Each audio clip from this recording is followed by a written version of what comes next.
Mesdames, Mesdemoiselles et Messieurs, bonjour à toutes et à tous. Soyez les bienvenus, vous êtes sur la tribune d'éveil des consciences. L'heure est grave, l'heure est très grave du côté de l'Ukraine, puisque Vladimir Poutine vient de mettre la barre très haute. Oui, Vladimir Poutine vient de mettre la barre très haute en adoptant une nouvelle stratégie. C'est l'une des stratégies que Poutine, quand il utilise, ça marche à coup sûr. Il n'a jamais utilisé cette stratégie. Il a utilisé cette stratégie une seule fois concernant les F-16, les chars allemands qu'on appelait les chars Abrams et autres.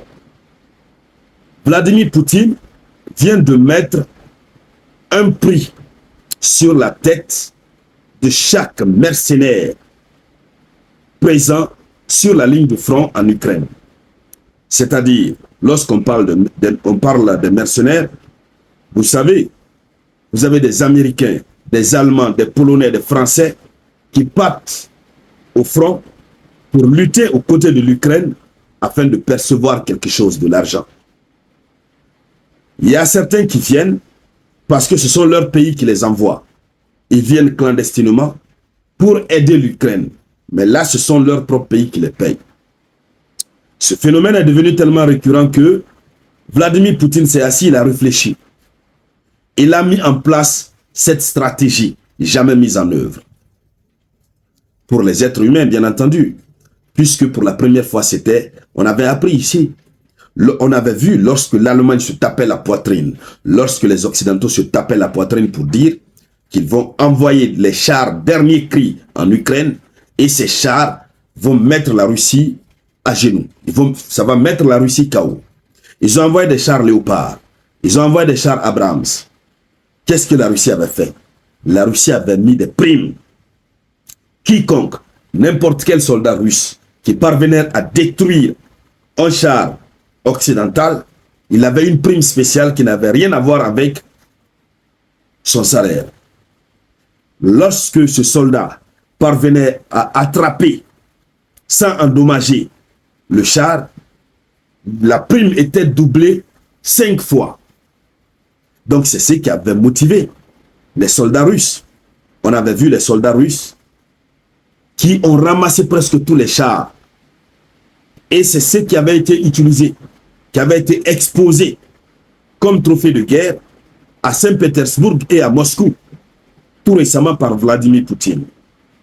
Alors, tout récemment, c'est l'Institut pour l'étude de la guerre, qui est un institut occidental, qui a mené des investigations, qui a parlé avec des soldats ukrainiens et qui a pu comprendre que cette stratégie est en marche. Mais ce sont des montants colossaux, ce sont des montants faramineux que la Russie a mis à disposition de chaque soldat. Lorsque tu envoies au repos éternel un des soldats mercenaires sur la liste indiquée, que nous allons voir tout de suite, lorsque tu l'envoies au repos éternel, on te donne ce montant. Chères dames, chers messieurs, la Russie est passée à une autre étape, une autre phase. Bien, il commence à vouloir pleuvoir et nous sommes en saison pluvieuse. Voilà, mais on va faire avec. Alors avant de continuer, je vous demande de partager la vidéoconférence au maximum. Mettez beaucoup de j'aime, mettez suffisamment de j'aime. Voilà. Donc, qu'est-ce qui se passe? Vladimir Poutine, il sait que pour motiver le soldat, c'est ça, c'est l'argent. Et il veut que l'OTAN puisse regretter réellement pourquoi elle a envoyé des mercenaires en Ukraine. Donc, vous avez la liste qui est là. En première position, un citoyen américain. On a l'Amérique. Un citoyen américain qui est envoyé au repos éternel, la prime est plus élevée. On a les citoyens américains en première position, en première ligne. On a les citoyens français. Ah, la Russie n'aime pas la France. On a les citoyens allemands. Voici les 3 premières nationalités auxquelles la Russie tient comme la prunelle de ses yeux, qu'il faut immédiatement ces mercenaires qu'il faut immédiatement et rapidement envoyer au repos éternel. Vous l'envoyez au repos éternel, vous avez une preuve, on vous paye votre argent. Nous allons voir le montant. Ce sont des montants faramineux. Allons-y. Donc, après, les Français, ce sont les citoyens danois. Les citoyens danois. Ensuite, les citoyens suédois. Ensuite, les citoyens tchèques. Ensuite, les citoyens polonais. Ensuite, les citoyens roumains. Les citoyens roumains. Ensuite, nous avons les citoyens colombiens. Voilà. C'est ça l'essentiel de la liste. Alors, les soldats russes sont motivés. Ils cherchent ces différents mercenaires sur la tête desquels des prix ont été déposés. Ils les cherchent avec torche. En fait, ils se transforment en chasseurs de primes. Pour les citoyens américains, il commence à pleuvoir, comme je vous le disais. Je vais faire un effort pour élever la voix, je crois que vous allez entendre. Pour les citoyens américains, la Russie propose 5 000 $. 5 000 $. 5 000. Un seul citoyen américain, mercenaire, qui lutte du côté de l'Ukraine, vous l'envoyez au repos éternel, vous avez 5 000 $. Pour les citoyens français, si c'est un citoyen français, vous avez 3 500 $. 3 500 $. Si c'est un citoyen allemand,